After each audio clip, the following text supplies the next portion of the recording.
everybody, and welcome to this week's episode of Beyond Parody and Not the Bee podcast. I am your host and the co-founder and CEO of Not the Bee, Dan Dillon, and I am joined by our usual panel, Robin Garfield, the host of the Top 3 from Not the Bee. Hello, hello. And Joel Abbott, our editor-in-chief. Hola. And Mr. B himself, the tech guru. Cheers, everyone. You're still not animating right now as I look at you. You need to get on that. I need you to animate when you talk. I'll animate in post. Okay, so this is our second episode that we're going to be doing with video, and Mr. B is still a logo, and we're going to work on that. We're going to put some money into that. Yes. I think it's worth the investment. So we have a lot of stuff going on, so we're just going to jump right into it. The biggest story of the day has not happened yet. So as we're recording this at roughly 10 a.m. Eastern time, we don't have anything yet about the Epstein client list, but we are expecting something. What exactly we're expecting, I think, will vary even amongst the panel. I don't expect much of anything interesting. The way that it's kind of been undersold to us so far, it seems like they're going to release maybe some information about the list, but not the list itself. You know, maybe claiming they have some upcoming prosecutions or something, and it could affect taint the evidence or something like that, right? I don't think that they're going to give us anything, and that's very, very frustrating. Yeah, I have said this since day one, that if there is an Epstein client list, I don't even know what form we're talking, digital, paper, scrolls, parchment. It's been redacted and edited and sifted through. I mean, he was arrested in what year? 2015, it's been years, almost 10 years, where there's been a chain of custody of whatever evidence he had that's gone through the Biden administration, Trump administration. There's not. I was on Twitter last night and it was like this wish casting. Oh, it's going to be Bill Gates. Oh, it's going to be Bill Clinton. Guarantee there's going to be a bipartisan list, and that's not going to be pleasant. So, yeah, I don't think we're going to see much, but I could be wrong. Who knows? Maybe Mickey Mouse is on there. Maybe there's going to be some big, I don't know, Tom Hanks. I don't know. I don't think so. Do we think it's been cleaned and washed over the last 10 years? Yeah, for sure. Well, yeah, and what does it mean to be on Epstein's list? Like, the man, as far as I understand, had an incredible influence. He knew a lot of famous people. There's a picture of Elon Musk at one of his parties with Ghislaine Maxwell, and from everything I read, I like Elon, so I have a reason to defend him, but he also did say, I was literally at this party, and some lady walked up next to me, and they took a picture, and that's how that picture came to be. Like, I think the list that people want for sure is the manifest from the plane, right? I think that that's what they want. Even that doesn't necessarily indicate there's a guarantee that they did something wrong. Yeah. There's a very, very strong possibility, especially when you have people, traveling without their wives to this island, just a bunch of dudes on a jet going to this island with Epstein. It looks pretty bad. I think that the thing that would really be an interesting scenario is if they released now or sometime soon a partial list, because I think that's almost worse than not releasing anything, because then it definitely looks like you're covering for somebody. Yeah. Even if the partial list is well intentioned, like I said, for protecting evidence or making sure that a jury isn't biased before you're going to actually press charges against somebody. You just can't. I just don't think you can do it. I feel like it's all or nothing. Release an unredacted list or don't give me anything. I feel like otherwise it's like a slap in the face for everybody who is expecting transparency. And for them, if they came out and just said, we can't release the list yet because we are going to prosecute people on this list and we are starting on it today and you'll know when the charges are filed. That's one thing. I don't think they're going to make any type of a statement like that. I just think that, I don't know. What do you think, Joel? I think that most of what they release is going to be inconsequential unless they actually tell us how Epstein died as well. Because if they can't even tell the truth about that, he just committed suicide when the cameras were off and the guards were looking the other way, and the strength needed to actually tie those bed sheets. everything involved with it was suspicious. Joel, unless there's more are transparency. you starting a conspiracy theory right now? Yeah, I'm just starting it. Totally Yeah. starting it, 100%. I've never heard that before. Never heard it. If they don't give more transparency about that, I'm very skeptical that this is going to be anything other than a political ploy. It's something they'll throw something out there. There might be a few names, but again, doesn't it make it look worse if it's not a complete unredacted file? Yeah, I don't know. I just don't know how the politics is going to play. They're not saving face with the people that support them by doing that. It would have been some people. Some people again, do think that it's only Democrats that are implicated on the list, which I don't think that. I think it's many, many people. Yeah, I don't think that Democrats are the only ones that are perverted. I don't think that you're going to find that. Oh, it's going to be bipartisan.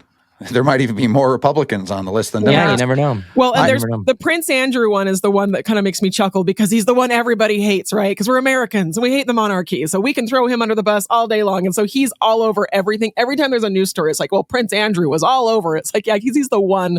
He's the one you guys can talk about because he's not American and he's kind of mutually disliked by both sides of the aisle. So right.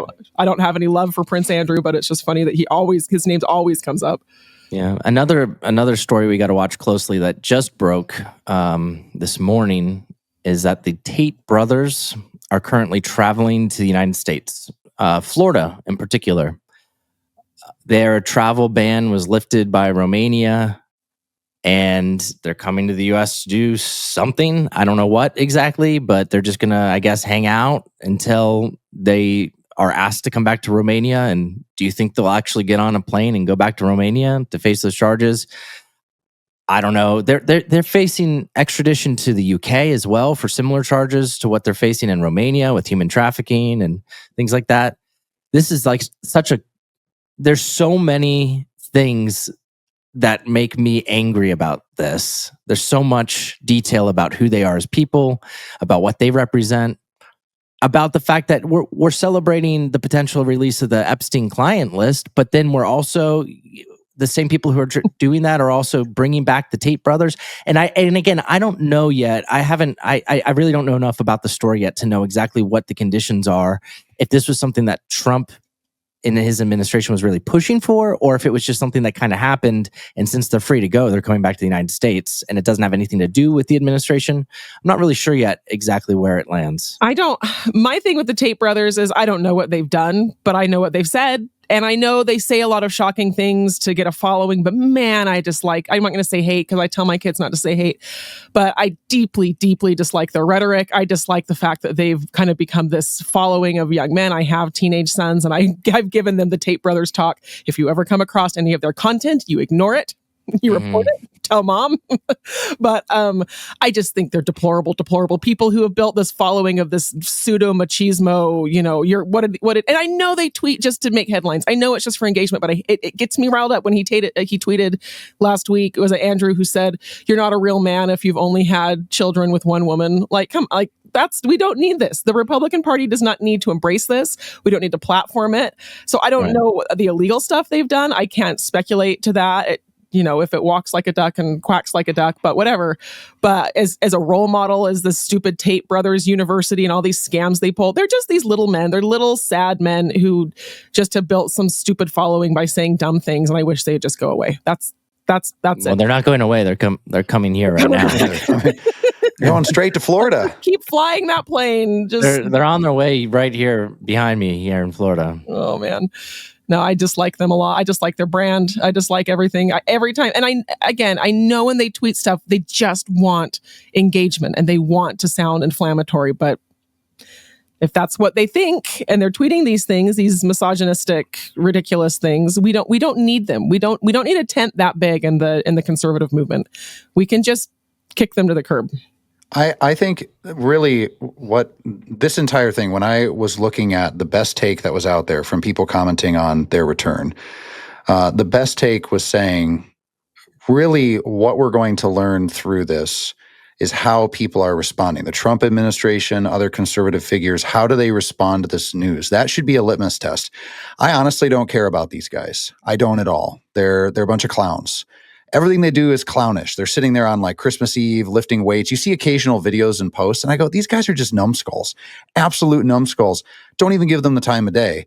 But because they do have some influence, because they are out there for the clickbait stuff, and because they do have this following of young men that are stepping into really weird places, you can see, I think, for people who are sane and have a head on their shoulders, look at how various different media personalities are responding. If they're responding positively to this, to never engage with any of their content It ever again. discredits Basically. their credibility. Anybody who 100%. platforms them, I just can't take seriously anymore.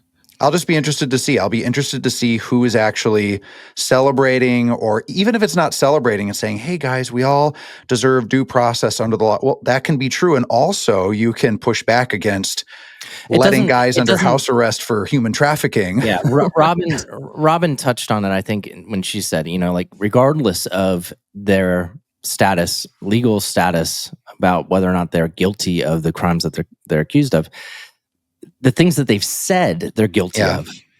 For sure. And from a true Christian / true conservative perspective, they've disqualified themselves from the conversation many times over. And that's pretty much it. There's so many other really great sound clips and funny stories that we got to get into. So the next one, which is one of them... I could not have even predicted that this would happen, but we have a clip here. The audio clip is of Jake Tapper cutting off Laura Trump as he interviews her a while back. I think it was about a year ago, about Biden's cognitive decline, and asserting that she's not a doctor. She doesn't know what she's talking about, blah, blah, blah. And then he comes out and actually writes a book about how the media covered up Biden's cognitive decline, which is like, how in the world is a person who's blasted himself all over national television covering up Biden's cognitive decline, the person who's on the cover of this book about it? It's one of the craziest things. So I'm going to play the clip real quick of him cutting off Laura. It's so funny in context now.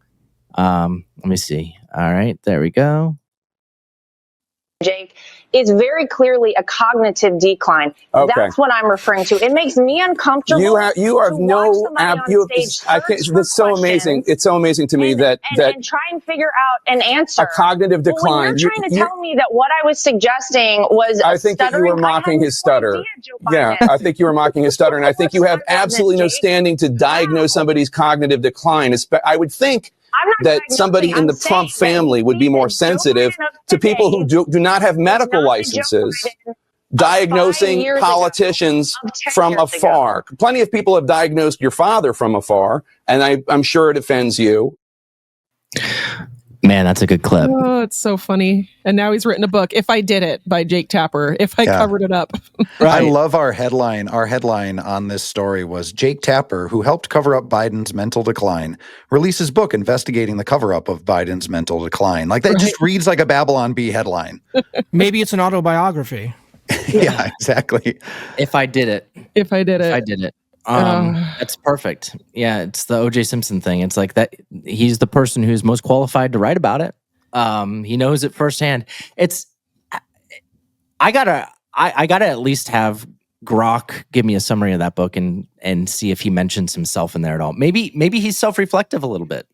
Maybe he is. Maybe he felt the pressure and he admits it, or he honestly had blinders on. I don't know. But or maybe some crazy publicist, when he was trying to pick a topic for a book, was like, let's do something that you've said the opposite of, and then you'll get a lot of publicity for that when we release the book. It's maybe not quite as dramatic, but it would also be like Fauci writing a book about, the Wuhan theories and things like that, and how they ended up coming true. Of the lab leak theory. Of the lab leak theory. Yeah, it would be similar. I mean, it's not quite as bad, I would say, because I wouldn't even consider Jake Tapper one of the primary voices, even on his own network. But maybe Jeffrey Dahmer writing a book on veganism. Yeah, we could have a whole list of hypocritical titles of books. Bill Clinton writing a book on fidelity. But yeah, it's ridiculous. It's can we think of any other one that's worse? I'm trying to think. AOC writing a book on intelligence. On what is a scientist? The history of Israel. Yeah.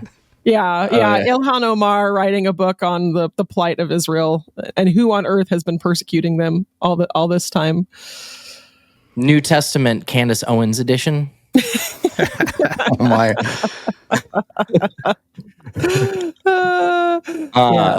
Goodness funny. gracious. What would that have in it? I don't even know. Oh, my I don't want to goodness. know. Yeah, every thought that I had was either blasphemous or inappropriate. But yeah, the Tapper thing is really funny, and we had some great over at the Bee yesterday pitching headlines.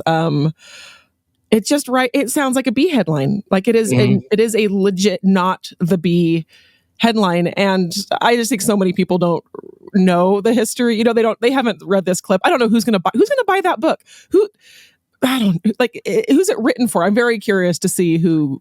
None of it makes any sense. No. Another thing that doesn't make any sense that you just hinted at too is our next audio clip of the week, which is none other than AOC and her thoughts on Elon Musk. So I am going to go ahead and present this and hit play for you guys. Elon Musk is not a scientist. He is not an engineer. He is a billionaire con man with a lot of money. He does not have this kind of good background. She's in this clip. She's talking about how obviously Elon Musk isn't qualified to be making the cuts that he's making across science and education and all these other places. Which, what right does she have to be making laws about these things? Right? I mean, that's the bartender. A mixologist. Does she have a good background? Yeah, a good background. Well, a mixologist might be a scientist. Can you be a scientist of mixology? That's only if you have a degree. So it's the gatekeeping, thing, right? It's the elitist gatekeeping, which is funny because they're not. There's so many layers to this, but the insinuation is that he doesn't have either the right work experience and or degree that she thinks that you need in order to be considered a scientist or an engineer.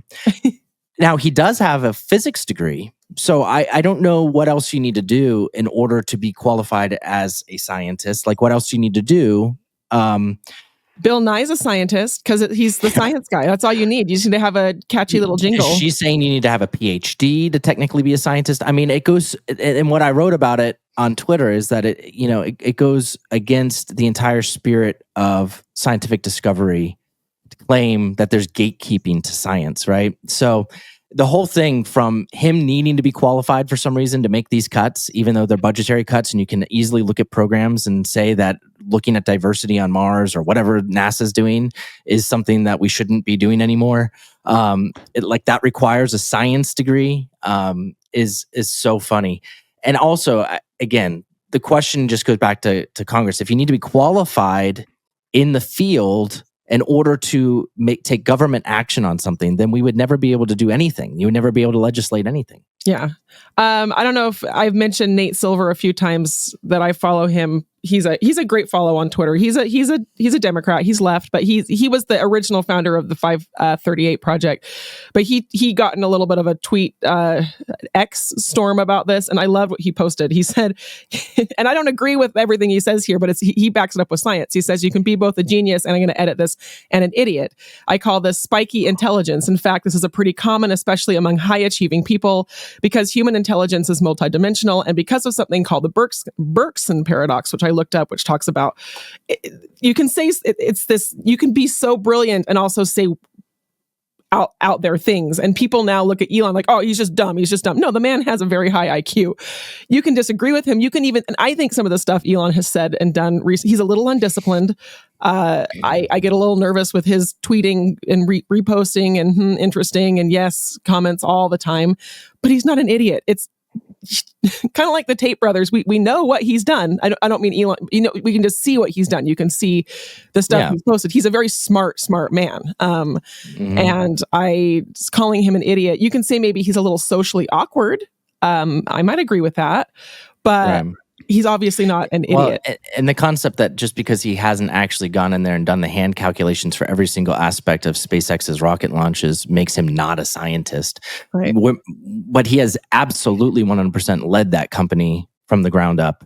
Been the visionary behind all of it. And he's come up with he was the one who came up with the idea of catching these things with chopsticks. You know, catching the rockets for the Starship with chopsticks. I mean, he's innovating. He's doing those things. I'm not saying that he doesn't also have really great people working for him that are really smart as well. Which also makes you smart. If you are able to surround yourself with smart people, that's a sign of intelligence. People who surround themselves with idiots tend to be idiots. But that's what Dan's doing here. He's surrounding himself with smart people. I was worried where you're going with that. I think that Elon should prove AOC wrong by designing shoelaces that even she can tie. Ooh. It's hard, I know. It might be the greatest engineering feat of all time. That's a way to get back at her for those nasty words. Oh, man. Yeah. It's the kettle calling the pot black or whatever it is. I don't know. Yes, absolutely. And then I'm not going to actually play the clip because it's too long, but one of my other favorite audio clips of the week is Rachel Maddow's 4-minute meltdown over Joy Reid's departure from MSNBC. I'm sure some of you know, I don't know how much you guys pay attention to what's going on with the lineup over at MSNBC, but Joy Reid's primetime slot has been removed. She's also been asked not to stay with the network, or at least she's left the network. I'm not 100% sure which one that is, actually. So she's gone.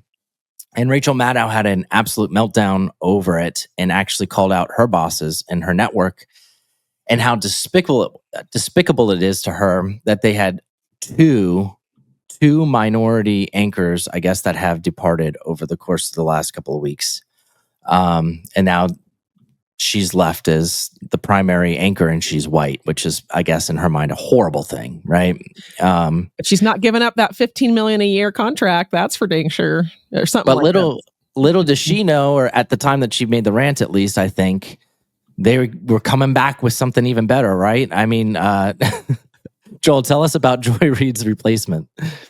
Yeah, so this guy, people are calling him Timu Jordan Peele. I mean, literally, go and look at this guy.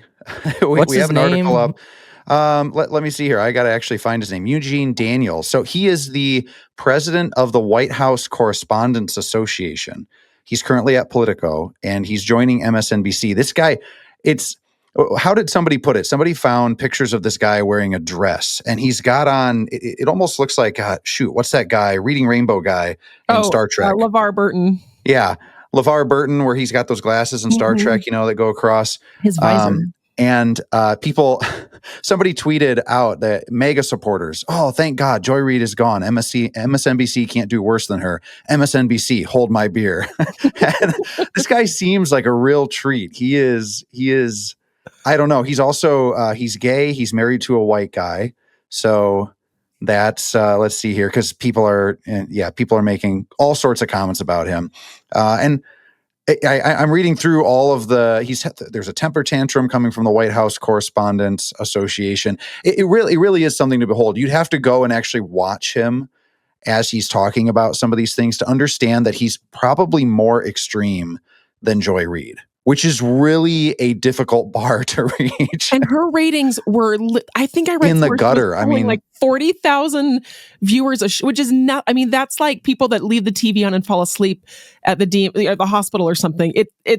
Ratings like that are what like a low grade YouTube channel would get somewhere. 40,000 a show, and they're replacing her with someone that's going to be probably less palatable. At least Joy Reid had charisma. I haven't heard this guy talk. But it's really interesting to see. It's going to be fun to see how MSNBC just continues to tank, and good for them. Yeah. So Maddow was mad because they were firing people of color with absolutely no recognition of the fact that what the MSNBC executives are there for is to provide content that people want to consume. She's in this business. She should know that, right? But that's the whole mentality that the woke mind virus just warps your entire worldview to the point that you can't even recognize that this is a business that you have to run. They can't continue to put somebody on night after night after night just because she's a woman of color. Well, and who is MSNBC's main viewership? It's not Republicans. It's Democrats. It's progressives. It's people on the left. So they're the ones not. So she's essentially calling people on the left racist for not watching Joy Reid, because there was probably one Republican who watched her show ever. So it's just, what is it? Leopards ate my face, or one of those. Right. Well, moving on to the next story. This one, I'm not going to directly address the story. I'm just going to present it. Now, if you're not watching the video this week, you're not going to see the picture, but I'll do a description of the person that Fox News is writing this article about, and you can make your own deductions from it. I don't want any algorithms or anything like that to kick us off the air on our second episode, so I'm going to be very careful what I say here. But this is one of the more ridiculous stories of the week, and especially the way that the mainstream media covered it. I'm going to go ahead and present this now. This is a Fox News article. It simply reads, "Woman arrested after explosives discovered at Tesla dealership." And the mugshot is sitting here. It's a really nice mugshot. I'll describe it to you. It's a person, nice 5 o'clock shadow, really defined jaw structure. Looks like a little Adam's apple hiding out down here in the shadows, it looks like to me. Kind of this, it's long hair, which I guess, you associate with a certain gender. But kind of looks like the plays guitar in a old 90s grunge band or something like that. The square shoulder, really broad square shoulders, also very feminine. Yes. This is quite a mugshot for this woman that was arrested after explosives were discovered at Tesla dealership. And again, for people that aren't watching this is not CNN with that headline. This is Fox News. No, this is Fox News, which is very surprising to me. I mean, you could just simply say person if you wanted to cop out, right? But not present it in the way that they presented it. You could just say person of interest arrested after explosives discovered at Tesla dealership, right? But they actually went along with this narrative that also, you also saw at ABC News, you also saw it, at CNN. And that what's interesting is they're all posting the same mugshot. And it's just, I'm going to stop sharing it now. I don't want to look at it anymore. So when that person, again, I don't censor myself on the platforms where I'm able to not censor myself. Pat. Just call her Pat. That person, I believe Fox News and any of these people that are publishing these articles like this are culpable. I think that they are responsible when that person ends up in a jail cell with a woman in prison, inevitably, and something happens. The buying into the narrative that is a false narrative is so much more dangerous than standing up for truth. Standing up for truth is never wrong. It's never the wrong option. Well, and like you touched on, Dan, this person will go to a women's prison. And also, this person will now be counted in statistics about crimes that women commit, which creates a real problem for those of us women who would like correct reporting and statistics and crime statistics. And now we have a spike in female bomb plantings at Tesla dealerships. And now we're going to have to do psychological studies on why women are more aggressive in 2025.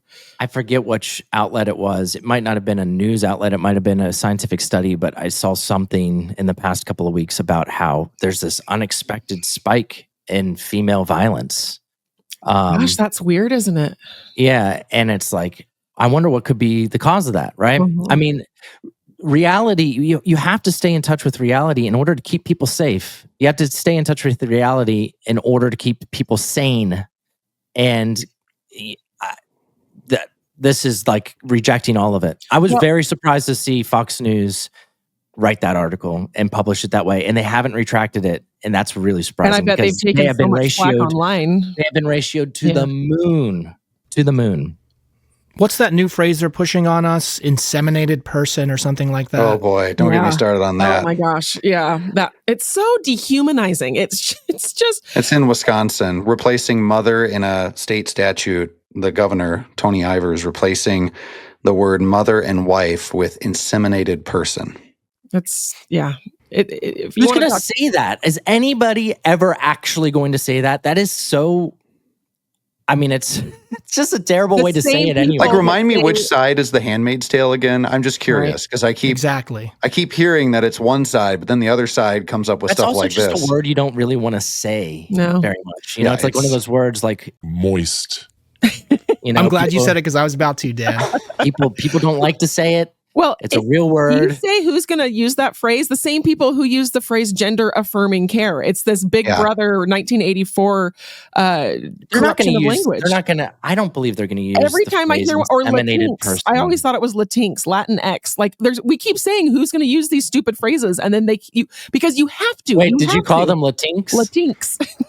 I was saying Latinx too, and my wife was making fun of me, and it's our thing now. I say Latinx. The first time I saw it, I thought it was like a jungle cat, like a Latinx, and then someone's like, no, that's the new word for people from Latin America. Oh my gosh.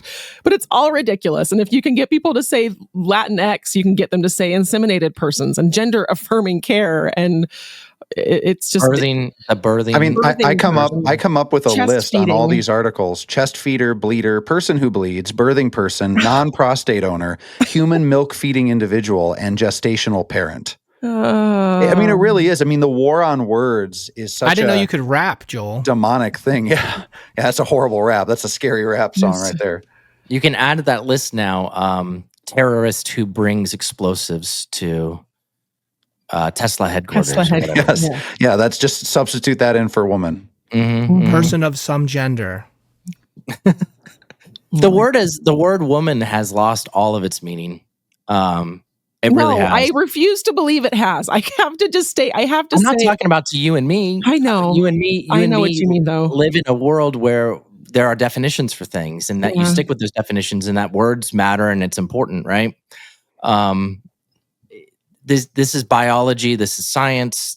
Words have existed for a very long time to describe certain things. That word has no meaning anymore to mainstream media. And do you know what word has meaning that we need to restore meaning to? Is the word mother and the word father. And there was a little while on social media, and we could open up this can of worms and go on for hours, so I'll be quick, but where I felt I couldn't say on like my little personal Instagram feed, me as a mother. I would say me as a parent. There was just a minute where I got swept up in this. And then a few years ago or whatever, I said, no, I'm going to say mother. I am a mother, and that it is a distinctive role from a father.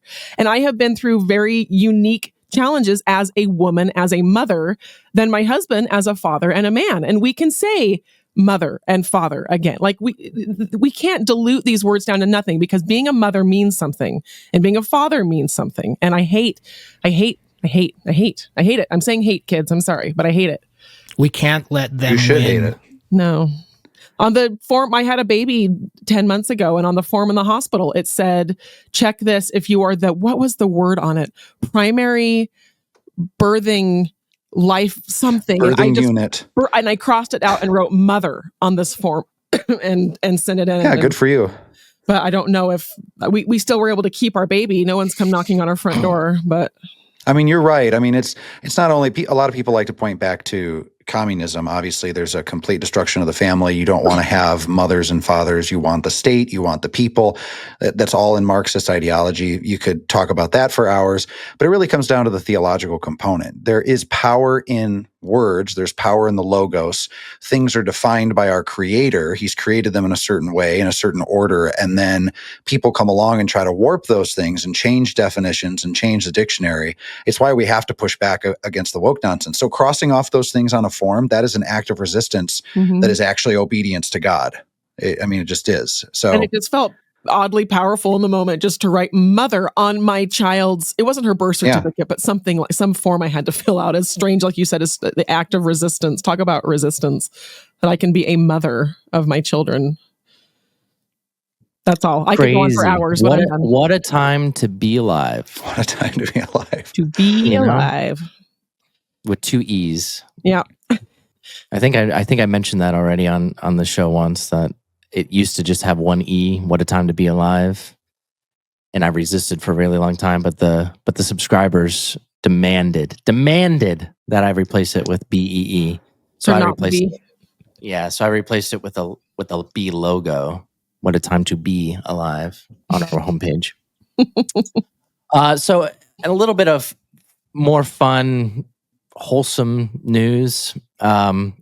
Someone, we don't know who, but some Christian nationalist obviously has been planting little Jesus figurines all over the U.S. Capitol.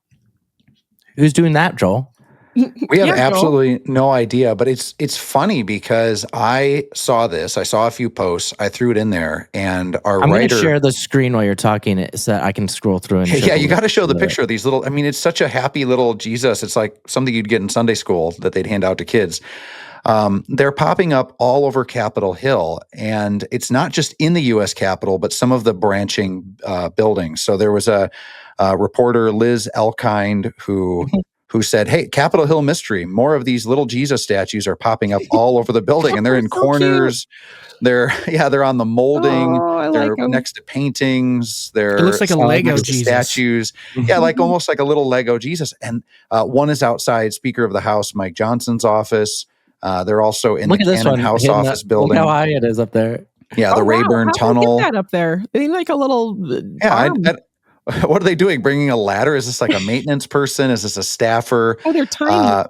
It's happened all the way back. To cynical me says we're going to find out it's going to be the He Gets Us people. Oh no, that would be sad. That would be sad. But I don't think so. I don't know if they have a sense of humor like this. I don't think so. I don't think they have a sense of humor at all. Joel, would you tell us if it was you? I would completely own up to this. This is amazing. I love it because it's wholesome. And it's just one of those ridiculous but funny stories, but it also does put Jesus front and center right there in the center of American politics in a really fun way. So I'm all for it. Mm-hmm. It was not me. I promise. I've not been anywhere near DC. All right. I'm just checking the Twitter feed real quick to make sure that we don't have any updates on the Epstein stuff, which it doesn't look like we do. So I think we will go ahead and transition now into doing some Q&A stuff. If Mr. B has anything prepared for us this week. Do you have anything, Mr. B? Did you just say transition? Oh. Well, speaking of the Epstein list, here's the first question. Oh, gosh. What is the most dangerous situation you were ever in as a child? Joel. As a child. So I'm trying to figure out where that would cut off, because I had some pretty, if you're talking about under 18, I don't know. I'd have to think about it for a second. I don't know that I was ever in, there was a situation once where I was walking with my parents and there was a pit bull that got out and was very angry and ran at my brother and I, and my dad was ready to throw down and kill the thing and cause a whole spectacle in the middle of the street. That's what I'm looking for. There was an instance once where my brother almost got pancaked and I grabbed him before he stepped out in front of a car, but that wasn't me in danger. That would have scarred me for life, though, him getting hit right in front of me. Yeah, there's other situations like that, but I don't know. Circle back to me if I think of anything else. Okay, Dan, let's hear it. Well, honestly, the most dangerous thing that ever happened to me in my life was I was probably 9. We lived in Houston at the time, and we went to what was at the time called Astro World. I don't think it exists anymore. Six Flags. And there was an old roller coaster that was there at the time that it opened, which I think was in the late 60s or early 70s. And they didn't do safety procedures nearly the same back then as they do now. So they had one lap bar for 2 people. And I was a tiny little 9-year-old, skinny as can be. And they sat me down, and the person who sat down next to me was, I'll just say, incredibly obese. So much so that they probably should not be on a ride at all. And so they put me on the roller coaster, and just imagine pulled the lap bar down, and it literally clicked once. Once. You could fit 4 of you. And I was on this roller coaster. And they didn't check? And it left, and it had loops. It had everything. They didn't care. It was just like, whatever. That person's gravity kept you I literally had in my the car. arms wrapped around that thing, and my, butt was coming up off the seat, and I thought that I might die. There were no seatbelts. It was just the lap bar. It was just a lap bar, and it was 2-seated lap bar with no seatbelts, and the big person can sit next to the little person. I mean, every parent who's larger who went with their kids were putting their kids in the same situation. I'm so surprised that nobody ever died on that roller coaster. There's a ton of stories that go off of this, but there's another funny thing that happened to me when I was in New York City with my friend Joe, and he was a pretty big guy for his age. We were probably 15 at the time, and we lived just outside of New York City at that time, and our parents let us go into the city, and we were walking around for some reason, somewhere around Times Square, and somebody, a crazy person, thought that Joe was Ken Caminetti, and I don't know if any of you know who Ken Caminetti is. Mm-mm. He was the third baseman for the San Diego Padres in the 80s and early 90s. No, I've never the most random thing in the world. I actually knew who Ken Caminetti was when he was yelling at Joe, and thought that he was Ken Caminetti, and started chasing us and chased us through the streets of New York, and we had to run and find a police station and hide. And the police told us to come inside, and we went inside. I think it was a Hilton or something like that. And the guy stayed out front. They said they didn't have any reason to arrest him, but he stood out front of the hotel that we were at, boxing the air, saying, come on, Ken Caminetti, come out here. I want to box you. Was he drunk? And I don't know. I think he was on bath salts, whatever, but he actually chased us, like chasing us through the streets of New York City. And I was young. Terrifying. The guy was probably in his 40s, maybe 50s. I'm just imagining this more like in a Seinfeld episode frame, with like Kramer running away from. It's so funny, it's terrifying, but also I'm imagining it like a sitcom. So specific and so random. Well, that guy's out there right now telling the story. He's told it for years now. Oh, he's not. Well, yeah, but he told the story for years about how he fought Ken Caminetti in New York City. He confronted him. He confronted him, and he ran off. What a chicken! He did his duty when he saw Ken Caminetti. He confronted him. Anyway, I also have a lot of other ones. I one time jumped into a canal and got stuck at the bottom of the canal. But I think I've talked for too long now. Dan, we're very happy that you're still with us. Robin, what do you have? Well, the one that comes to mind is not, the rules are for breaking. So this happened to me when I was actually 21. But when I was a Mormon missionary, I served my mission in Seattle, Washington, Spanish speaking. So I was in a lot of kind of rough neighborhoods. But Christmas Eve of 2005, I was getting gas in Federal Way, Washington. And a gang fight broke out in the middle of the gas station. And these guys came, and they, like, you see it in the movies where the cars come really quick and they kind of all box in one other car. And I was just pumping gas, just standing there like in a skirt and a little missionary tag. And these 3 cars come, and the guys get out and they start screaming and yelling, and they're chasing. And this guy comes, and they're chasing this one guy, and he jumps. So I've got my hand on the gas pump, like in the car, and he tries to jump over the hose and gets stuck and ends up getting tangled up in, I have a scarf on, and he's like wrestling with me, trying to get the scarf, like trying to get untangled from the scarf. And there's like these guys coming at him and me, and he grabs my scarf and pulls it and gives me this giant, rope burn on my neck.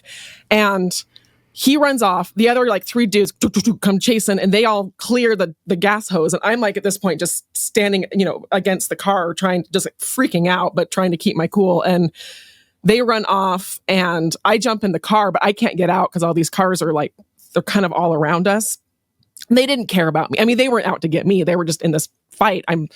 Don't know how. Collateral damage. I was collateral damage. I just had this. That was the only thing that happened to me, was this big rope burn on my neck. But I was able to kind of maneuver my way in the car. I don't know how many people are super familiar with the strata of Mormon missionaries, but I was the senior companion. So I was the one in charge. And I had this brand new companion, missionary companion, and she was freaking out. So I had to kind of be the adult in charge, and I got the car in drive and kind of peeled out. And that was it. I didn't report it to anybody. We went home. It was Christmas Eve. I cleaned up my neck wound a little bit. And years later, I'm very good friends now with the man who they call him your mission president. He's kind of like the dad of the missionaries. I thought you were going to say you're good friends with the man who got tangled up with your scarf. Oh yeah. We no. And I told he was the best man at your wedding. No, I don't know what happened with those guys. I would assume they're probably not. Were they Latinx? No, they were. They were not Latinx. They were African-American young men. And I told my mission president, he's kind of the dad of the mission, years later about this. And he said, "Why didn't you call me?" I said, "I don't know. I was just trying to be tough. I just wanted to show everybody I was tough and I could handle scary situations." He's like, "No, we should have had you checked out, like taken you to a hospital and had I was fine. I was just shaken up. I was super shaken up. It freaked me out.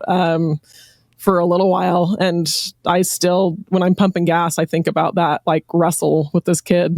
Oh my gosh. So that's the scariest thing. I got sucked under a riptide one time, boogie boarding at Rincon Beach in California when I was like 10. That's the most I think the closest I've come to dying is getting sucked under the riptide. But that's always scary for sure. Yeah, gang fights and riptide. Those are my stories. Dan, you know mine. I've told you this story. When I was probably 6, I went for summer camp. I think it was 4 or 5 weeks, sleepaway camp. And the campus was down on one end, and there was maybe a 1/4-mile dirt road to the main house, and you really didn't do anything there. For some reason, I was on that road by myself as a 6-year-old, and I saw this woman, probably 30 years old or so, special needs woman on a 3-wheeled bike coming towards me, just driving on the road towards me, the dirt road. So I moved to the right, and then the bike moved to the right. Then I moved to the left, and the bike moved to the left. And then the next thing I know, I kind of open my eyes, and I'm on the ground on my back, and this woman is on top of me, like hitting me. I know it sounds crazy. Hitting me, and there's 2 adult men that I had never seen. Maybe they're, with the family or something, pulling her off of me. Oh, geez. And so I was probably pretty close to something bad happening. I don't think it's affected me emotionally, but I really don't know. How old were you? 6. Oh my gosh. He's now horribly disfigured from it. That's why he's always just showing not the B logo. Goodness. That's right. I was going to say, I remember falling off the monkey bars once as a kid. Like I was standing up on top of them and I fell kind of into the wood chips. And I don't know that I really knocked myself unconscious, but I was dazed. And I woke up, but my grandmother was standing over me. And then we went back and she baked me cookies. And so it was not as traumatic as that. So I don't think your grandmother was the woman that was coming at me. Is that what you were saying? No, okay, no. I'm just clarifying. saying. When I woke up from the daze, I don't even know that I got knocked unconscious. I had, my loving grandmother standing over me, and then we went to go get ice cream or cookies or whatever. And but you had a crazed woman hitting you like in the face. Oh yes. Okay, I'm ready for the next question. Are you guys ready? Okay, ready. Let's start with Robin. What's a personal rule or philosophy that you live by? No shoes on the couch. Love it. That's I don't know. That was that's a good one. That's no shoes on the couch. That's in my house. That's the gospel rule. Probably my biggest one I live by is don't let dumb people argue you into bad positions. Meaning if you're having a discussion with someone, don't let someone's bad opinions push you just to the extreme opposite side and have equally dumb opinions on the other side. Examine your priors and try to stay logical, even when in the face of an illogical world. That saved me a lot. I like it. Dan, what you got? Don't buy a puppy in December and then go to the mountains and potty train it. This really affected you because we talked about this like 5 podcasts ago. It was one of the worst things I've ever done in my entire life. Is it still happening, or is he potty trained now? Oh, no, he's great now. It's actually really cute. He's very smart. He's an Australian Shepherd. He's very, very smart. And he's learned so many tricks already. They just want to do stuff like that. And my wife taught him how to ring a bell every time he wants to go outside. And so he goes and sits himself over by the back door and nudges the bell with his nose now every time he wants to go outside, which he wants to go outside for lots of different reasons, not just peeing. So he's doing it all day long, but it is really cute because he hasn't had a single accident really since we've been home after Christmas break. He also learned how to do backflips when I was there. He can do regular flips, but not backflips. Regular flips in the Tesla. Dan, Yeah, he did do a backflip in the Tesla. That was funny. I took so Joel and the other editors for Not the Bee took a trip down to visit me down here at the office so that we could all work together one day. When was it? January? Yeah. I don't remember. Mid-January. And I wanted to show him the Tesla, the plaid acceleration that I have on in my Model X. And we brought my dog. I'm not really sure why. He jumped in. He jumped in as the doors were closing. And then I kind of forgot that he was in there. And I accelerated, and I guess, Joel, you can explain it from your perspective of what you saw. I was sitting in the very back, so he just I tried to stabilize him, but I had never experienced the acceleration, so I wasn't exactly prepared for how much I needed to stabilize him. So he just kind of whoop, and I caught him right on my chest, and I just held him there, and he's got that soft puppy fur, so do not accelerate nice, at full plaid speed when you have any type of creature. Dan, I don't know if he's been Plaid, traumatized since Plaid? then. But that is my husband's dream car. That's the car I will buy him. It's like a rocket ship. Yeah. I mean, it's faster you feel than the G-forces. It's faster than you expect. And I've been in cars that are really fast Corvettes. Really, I've been in a Lamborghini, and they feel fast. And they are 0 to 60 in between 2.7 and 3.2 seconds, whatever. They're fast cars. But the instantaneous torque no gear of an electric vehicle is just insane. It feels different, even though there are equivalent gas-powered cars. They just do not feel the same. Yeah, my brother has one, and the first time he took me out, I thought, I'm not opposed to speed. I like going fast. I'm not squeamish, but I had to have him slow down. I said, stop. It kind of pushes your skin back. It's a weird feeling. It's really crazy. It feels like being on one of those launch roller coasters. Yeah, like the Incredicoaster at California Adventure in Disneyland. Yeah. Way faster than that. No, that's a kid's roller coaster. Joel, what is your personal rule or philosophy that you live by? Well, I mean, outside of Christ is King, number 2 would be don't hang out with stupid people at stupid times and stupid places. And then number 3 would be stay frosty. And maybe you could add, what are you doing here then? What am I doing here? Yeah, that's a good point. I don't know. I broke my own rule. Yourself. Okay, I guess I'm the jokester at times, but mine is very serious. Okay. If something affects you in a negative way and you have no control over it, remove it from your life. Serenity prayer. Serenity now. Yeah, isn't that the... No, you're supposed to worry about it endlessly and let it consume you. Embrace embrace what you can, change. Don't worry about the stuff you can't. We tell my kids that all the time. It's a good way to live life. It's hard to do, but you got to focus on it. That thing is your teenage daughter. There's not much you can do about that. We don't have one of those yet, but we will. And I'm gonna have 3 at the same time in high school, which is not a great situation I'm walking into. Oh my gosh! All right, guys, I think that's about it for this week. I think that was it, right? Yeah, Mr. B? I'm done. Yes, sir. All right, Joel, were you trying to say something? Nope. No. Joel, say something. He has nothing else. I was going to say I'm in the same situation. Yeah, it's going to be rough. We have some years of angst ahead of us.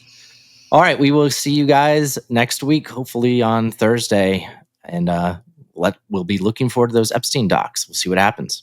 Masalama. Assalamu alaikum. Elon Musk is not a scientist. He is not an engineer. He is a billionaire con man with a lot of money. He does not have this kind of good background.